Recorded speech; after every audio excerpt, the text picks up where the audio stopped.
बच्चों, यदि आपको वीडियो अच्छा लगे तो लाइक और सब्सक्राइब करें। बच्चों, गुड नाइट, शुभ रात्रि। बच्चों, सर्वप्रथम आप यह बात याद रखें, यदि आपको यह वीडियो बहुत अच्छा लगता है, यदि अच्छा लगता है तो इसे लाइक करें, शेयर करें, ऑल बटन प्रेस कर लें, सब्सक्राइब करें। ऑल बटन प्रेस करने से होगा क्या, सो आने वाली वीडियो की सूचना आपको मिल जाएगी, पूर्व सूचना आपको मिल जाएगी और अपनी सुविधा के अनुसार आप उसे देख पाएंगे। और शेयर करने से यह होगा, अपने मित्रों को भी शेयर करें ताकि मित्र भी जो है सो इस वीडियो का लाभ उठा सके, पूरा लाभ उठा सके। अपने है ना, वो मित्र, आपके मित्र जो होंगे फायदा ले सके।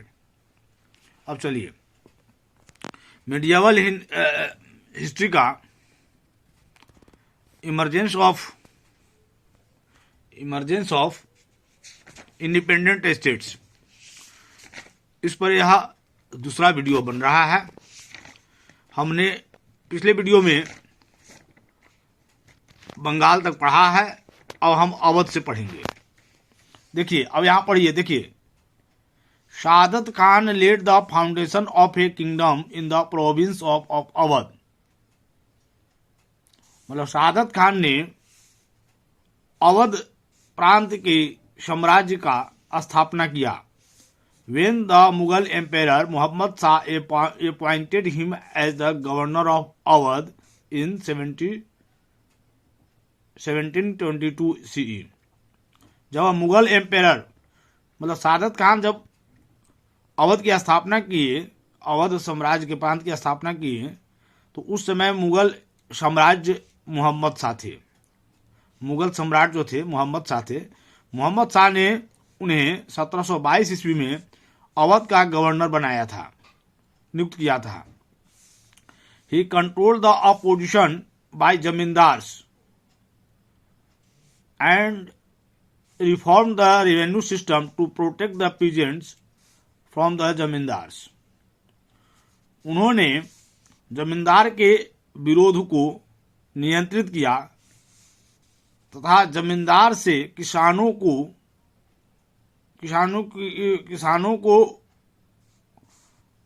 रेवेन्यू सिस्टम को, मतलब कर के जो पद्धति थी, कर का जो सिद्धांत था, उसे सुधार करके जमींदारों से किसानों की रक्षा की, सुरक्षा प्रदान किया। He established an efficient administration and a well paid, well trained and well armed army. उन्होंने एक ही बहुत ही कुशल प्रशासन की स्थापना की और उनके समय में बहुत ही अच्छे भुगतान, अच्छे वेतन वाले, प्रशिक्षित और सुसज्जित आर्म से, मतलब शस्त्रों से सुसज्जित उनकी फौज थी। सादत खान से नेफ्यू, सादत खान का भतीजा, नेफ्यू मींस भतीजा होता है। सादत खान का भतीजा थे सफदरजंग थे। Succeeded him in 1739। वे जो है वहाँ के राजा, साम्राज्य अवध का मतलब गवर्नर, मतलब 1739 ईस्वी में बने Safdarjung. He also became a wazir at the Mughal court. Safdarjung जो है मुगल कोर्ट में, मुगल दरबार में वजीर भी थे। He established peace which led to the development and prosperity of Awadh. उन्होंने वहाँ शांति की स्थापना की और साथ साथ में अवध की उन्नति जो थी, समृद्धि थी और जो विकास था, उसे भी आगे बढ़ाया। It also helped in the growth of Lucknowi culture around the Awadh court. उन्होंने अवध कोर्ट में, अवध के दरबार में लखनवी कल्चर को बढ़ाने में सहयोग किया, मतलब मदद की। देखिए सर, बच्चों, यहाँ अवध में जो है दो ही चीज के बारे में बताया गया है, एक सादत खान के बारे में और सादत खान के भतीजा सफदरजंग के बारे में। हमें चूंकि जैसे हम लोग कक्षा 7 में पढ़ रहे हैं, तो ये हमारा जो है तो प्रिलिमिनरी स्टेज है, जहाँ पर हमारी नींव रखी जा रही है, इतिहास की नींव रखी जा रही है। तो दो चीज याद आप रखेंगे, से मुगल सम्राट मोहम्मद शाह के शासनकाल में सादत खान 1722 ईस्वी में अवध के गवर्नर बने और उन्होंने अवध प्रोविंस के अवध क्षेत्र का राज्य का जो है सो निर्माण किया। वो जमींदारों से किसानों की उन्होंने सुरक्षा की, रेवेन्यू सिस्टम को सुधार करके, और उन्हें एक कुशल प्रशासन दिया। बहुत ही सुसज्जित, सुप्रशिक्षित और अच्छे भुगतान वाली उनके पास में आर्मी थी, फौज थी। सादत खान का भतीजा सफदरजंग तो था। सादत खान के मृत्यु के पश्चात 1739 ईस्वी में वो यहाँ के राजा बने। उस समय वो मुगल दरबार में वजीर हुआ करते थे, वजीर थे। उन्होंने भी शांति की स्थापना की और अवध के समृद्धि को और विकास को आगे तक बढ़ाया। सफदरजंग ने अवध के दरबार में लखनवी कल्चर याद रखिएगा, लखनवी कल्चर को बढ़ाने में उन्होंने सहयोग किया था। ईस्वी सन और मतलब कुछ इंपॉर्टेंट बात है जिसको मैं बार बार दोहरा रहा हूं, उस पर आप जरूर ध्यान दीजिएगा। अब चलिए नेक्स्ट हमारा आता है Hyderabad. The state of Hyderabad was founded by Nizam ul मुल्क असफ जाह इन 1724। हैदराबाद राज्य का निर्माण जो है निजाम उल मुल्क असफ जाह ने 1724 ईस्वी में किया था। He was a powerful noble under the Mughal empire Farrukhsiyar. जब निजामुल मुल्क मुगल एम्पायर मतलब फर्रुखशियर के समय में काम करते थे। मुगल एम्पायर के शासनकाल में मुगल सम्राट फर्रुखशियर के शासनकाल में वे एक बहुत ही शक्तिशाली नोबल थे। He was made the viceroy of Deccan to suppress the opposition and to establish an efficient administration. Farrukhsiyar ने उनको डेक्कन का वाइसरॉय बनाया था वहां के विरोधियों को कुचलने के लिए और वहां एक कुशल शासन व्यवस्था को स्थापित करने के लिए और विरोधियों को कुचलने के लिए डेक्कन का वाइसरॉय फर्रुखशियर ने निजाम उल मुल्क को बनाया था। इन 1720 ही became a wazir of the empire Mohammad Khan. 1720 ईस्वी में वे मुगल सम्राट मोहम्मद खान के वजीर बने। He tried to improve the administration. उन्होंने प्रशासन को सुधारने की कोशिश की, but was disgusted with the corruption and fickle minded of the empire. चूंकि जो है मोहम्मद शाह बहुत चंचल माइंड का था, उच्छृंखल माइंड का था और करप्ट था, जिसके चलते वह बहुत ज्यादा घृणित हो गए थे, उससे बहुत घृणा करने लगे थे।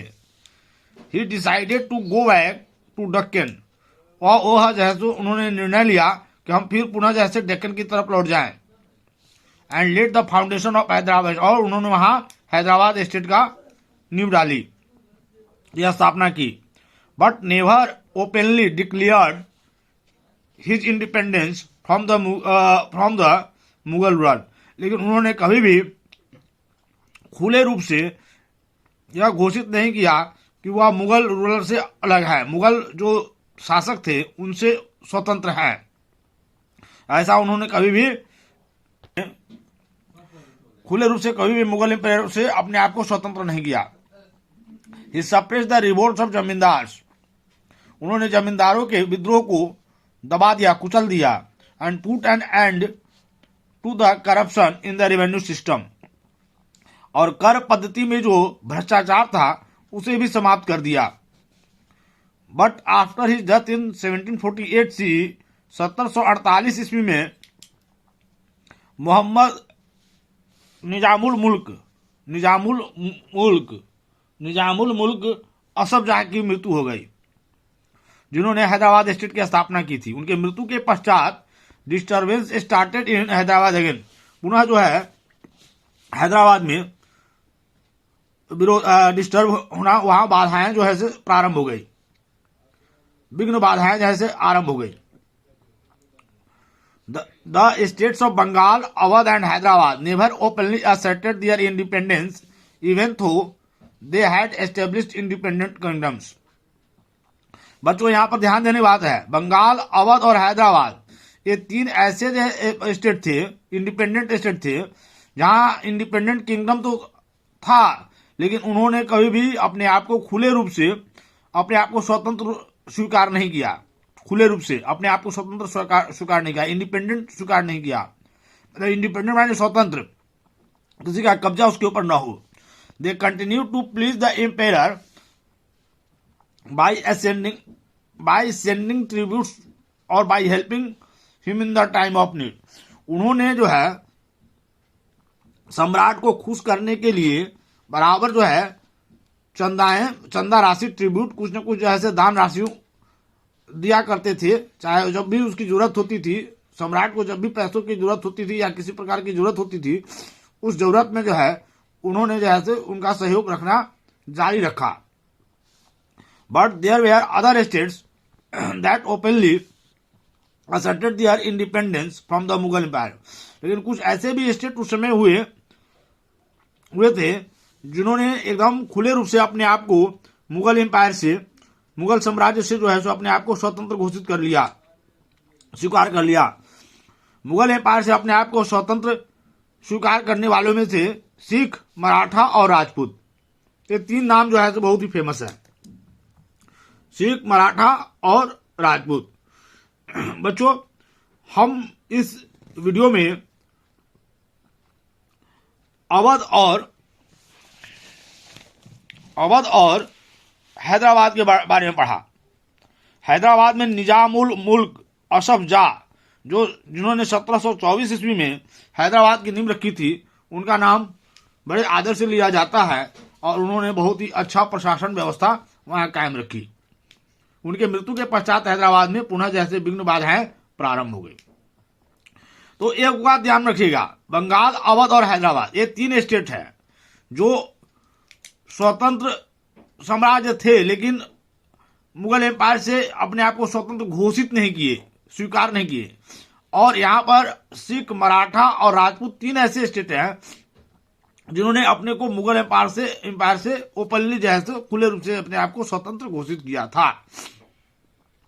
ठीक है बच्चों, यदि वीडियो आपको अच्छा लगता है, यदि किसी प्रकार का कोई प्रश्न हो कमेंट के माध्यम से पूछें। वीडियो अच्छा लगता है तो इसे सब्सक्राइब जरूर करें, लाइक जरूर करें और शेयर अपने मित्रों को जरूर करें ताकि कोई भी बच्चे उनका फायदा उठा सके। Good night.